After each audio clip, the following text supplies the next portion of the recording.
So, baru-baru ni saya dimintalah untuk mengulas berkaitan dengan agak-agak besar juga isu ni. Sebenarnya isu ni dah lama dah. Isu dah lama bermain, tetapi lately last year baru dikenal pasti telah membuat tangkapan dan sebagainya. Mereka-mereka terlibatlah dalam isu yang melibatkan counter setting, yang melibatkan immigration Malaysia. Okay. So, saya pun memberikan pandangan sebab dia meminta saya mengulas tentang apakah pandangan kita berkenaan dengan counter setting yang berlaku ni. So, saya sebenarnya experience yang saya dah ada lah berkenaan dengan isu yang melibatkan immigration ni sebenarnya dah lama dah berlaku. Sebelum ni lagi, perkara-perkara yang melibatkan immigration ni termasuklah mereka yang nak keluar ke kaunter khas ni pun telah diaturkan. Memang ada diaturkan. Tetapi ialah pada masa ketika itu, kita mempunyai kekangan. Kekangan sebab apa tahu? Sebab bila kita membuat aplikasi-aplikasi menerusi sebelum ni, zaman-zaman sebelum ni kita tak ada di bahagian immigration, diorang tidak ada sistem. Pada masa tu kena manual dan sebagainya. Jadi dengan manual ni pun banyaklah kelompongan, kebolosan yang berlaku. Jadi benda melibatkan isu mereka yang dah habis apa tu, dah expired visa yang expired, yang nak keluar, isu di dalam pasport tu, chop in, chop out. Ini semua berlaku sebenarnya. Dah lama dah berlaku. Dah benda tu dah jadi barah dah jadi macam satu norm dah dekat dalam sistem di immigration tersebut. Lepas tu last year barulah kita didedahkan dengan satu penangkapan lah sebab SPRM turun dalam keadaan tiba-tiba sampai satu tahap mendapat penangkapan yang besar lah yang melibatkan ramai, berpuluh-puluh, saya rasa dekat 50-60 orang pegawai-pegawai telah ditangkap, termasuklah pegawai-pegawai daripada BTRM. So kenapa ini berlaku? Pada saya ada beberapa perkara dan beberapa faktor yang berlaku. Yang pertama disebabkan dari segi penguatkuasaan tu sendiri. Saya lihat penguatkuasaan memang ada, tetapi tidak begitu tegas diambilkan tindakan untuk mengatasi masalah-masalah yang dah wujud dah sekian lama ni. Jadi benda tu dia keep on, dia akan terus bergerak sampailah ke tahap mereka begitu berani. Mereka berani. Dan mereka sekarang ni buat pasal kita tidak ada bukti kerana mereka menggunakan cash. Macam baru-baru yang penangkapan yang baru ni, semua cash. Kat 800,000 tu. Dengan barang-barang benda lain dan sebagainya. Yang kedua, dia mengaitkan juga dengan ejen. Jadi ejen ni dia tak boleh buat apa-apa kecuali dia ada green light daripada pegawai-pegawai yang terlibat. Dan pegawai-pegawai yang terlibat ni bukan pegawai-pegawai yang kat kaunter saja, dia melibatkan pegawai-pegawai yang ada berpangkat juga. Jadi benda ni berlaku dan dari segi penguasaan tu kurang. Yang kedua, mereka-mereka yang terletak dekat dalam orang kata unit-unit yang agak sensitif ni, unit-unit yang agak mendatangkan keuntungan ni, orang kata immigration ni ialah pusat emas, lumbung emas. Siapa yang kata saya kerja immigration dengan bangganya, mereka akan kata oh saya bekerja dekat immigration sebab dia dikatakan lumbung emas. Siapa yang kerja kat immigration ni? Jadi mereka yang diletakkan dekat unit-unit khas yang agak sensitif ni, yang memang boleh menampakkan pengamalan rasuah boleh berlaku ni, dia letak terlampau lama. Dia sepatutnya dia kena rotate tu. Dia kena ada period time yang bersesuaian. Bukanlah saya kata kena setahun, 2 tahun. Tak. Tapi kena ada rotation. Supaya kita dapat mengurangkan risiko tentang masalah rasuah ni. Yang ketiga, berkenaan dengan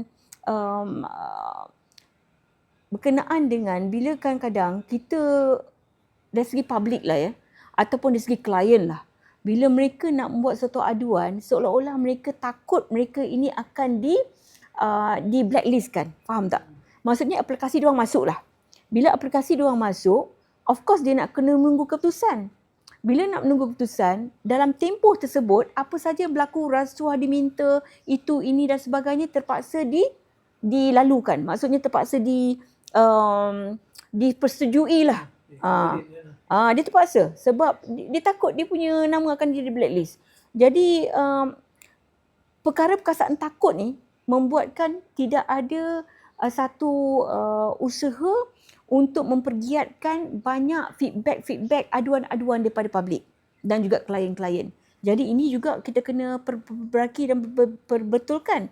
Yang keempat, berkenaan dengan tidak ada pengasingan. Kita bercakap tentang demokrasi berperlembagaan, tapi sekarang ni kita pun tengok kadang-kadang minister pun campur tangan. Yang berlaku dekat sebelum ni lah viral tentang Datuk Seri Ki Sing ya. Siapa nama dia tu?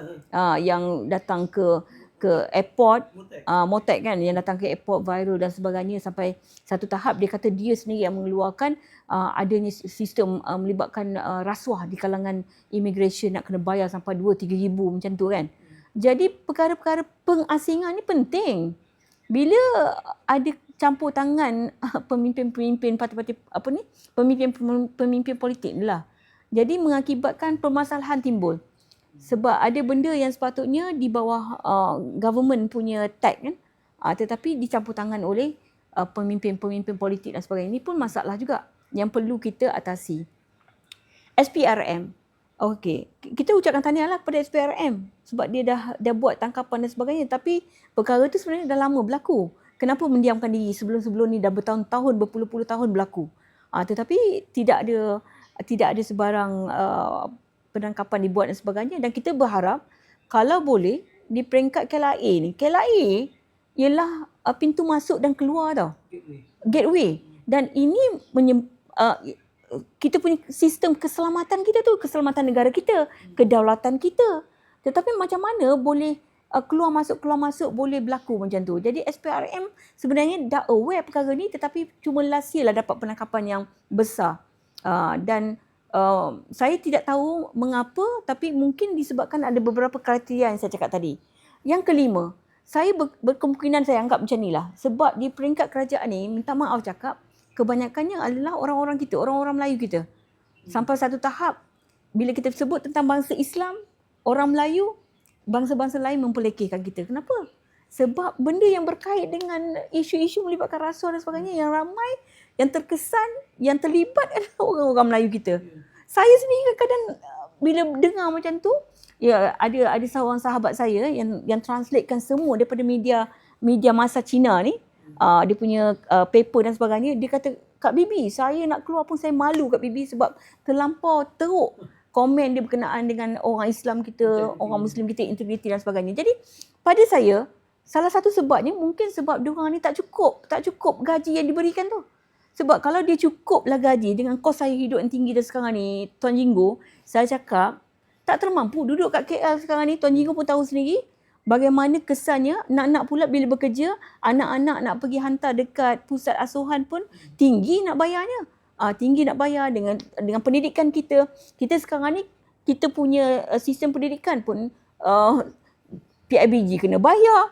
Nak buat apa semua kena bayar.